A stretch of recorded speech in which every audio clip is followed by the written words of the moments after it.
இன்றைக்கி என்கொயரிக்காக ஒரு வில்லேஜுக்கு போயிருந்தேன். அந்த இடத்த சுற்றி பார்த்திங்கன்னா தக்காளி தோட்டம் தான். எங்கே பார்த்தாலும் பச்சை பசேல்னு இருக்குது. நடுவில் அப்படியே ரெட் கலரில் இருக்குது. ரொம்ப ஆசையாக கிட்ட போய் பார்த்தேன். இந்த தக்காளியில் நிறைய வெரைட்டி இருக்குல்ல, அந்த மாதிரி இதுவான்னு சொல்லி பார்த்தேன். எல்லாமே வந்து நாட்டு தக்காளி, ஜான் தக்காளி அப்படி இருந்தது. இன்னொரு பக்கம் பார்த்தா சப்போட்டா மரம், பெரிய பெரிய சைஸ் சப்போட்டா காய் அப்படியே கொத்து கொத்தாக காய்ச்சி தொங்குது. தக்காளி தோட்டத்தை சும்மா வீடியோ எடுக்கலான்னு வீடியோ எடுத்துகிட்டு இருந்தேன். கிட்ட போய் ஒரு தக்காளி அப்படியே தொட்டு பார்த்து பறிக்கிற மாதிரி ஒரு வீடியோ எடுப்போன்னு போனேன். அப்புறம் அந்த இடத்துக்காரங்க பார்த்துட்டு தக்காளி வேணும்னா பறிச்சிக்கங்க அப்படின்னு சொன்னாங்க. இல்லை சும்மா வேடிக்கை தான் பார்க்க வந்தேன் அப்படின்னேன். பரவாயில்ல பறிச்சிக்கங்க, தக்காளி நிறையா இருக்குதுன்னாங்க.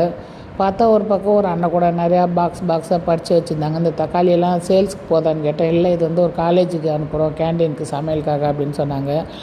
சரி நம்மளும் அப்படியே இறங்கி பறிப்போன்னு சொல்லிவிட்டு நல்லா பெரிய பெரிய தக்காளியாக பார்த்து பறித்தேன். எல்லாமே பார்த்திங்கன்னா ஒரு உள்ளங்கையில் ஒரு 2 தக்காளி 3 தக்காளி கூட பிடிக்க முடியாது. அந்த அளவுக்கு இந்த ஒன்று பார்க்க ஆரஞ்சு பழம், கமலாப்பழம் சைஸு, ஆப்பிள் சைஸில் அந்த மாதிரி இருந்தது பழம்லாம். இதுக்கெல்லாம் ஏதாச்சும் உரம் போடுறீங்களா ஸ்பெஷலாக அப்படின்னு கேட்டேன். இல்லை இதுக்கெல்லாம் எந்த உரமும் போடலை, இதுக்கெல்லாம் வந்து மாட்டுச்சாணம் தான் போடுறோம் அப்படின்னாங்க. தக்காளியை பார்த்துட்டு அப்படியே நானே உள்ளே இறங்கி பறிக்க ஆரம்பிச்சிட்டேன். பெரிய பெரிய தக்காளியை பார்த்து பறித்தேன்.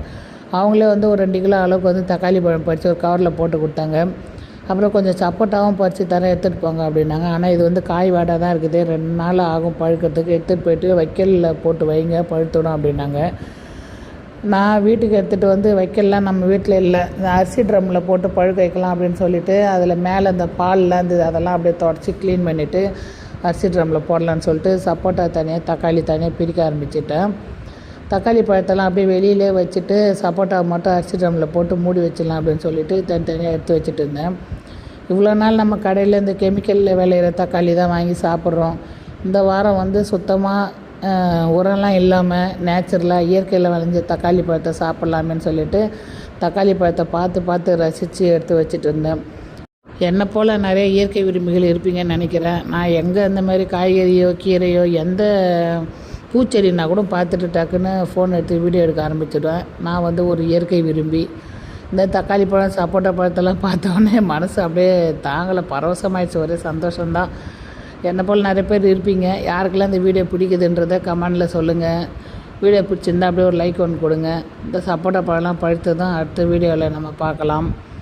நம்ம சேனலில் புதுசாக பார்க்குறவங்க சப்ஸ்கிரைப் பண்ணிவிட்டு பாருங்கள். இயற்கை விரும்பாமல் யாருமே இருக்க மாட்டாங்க. கிடைக்கும் போது அனுபவிச்சுக்க வேண்டியதுதான். தேங்க்ஸ் ஃபார் வாட்சிங்.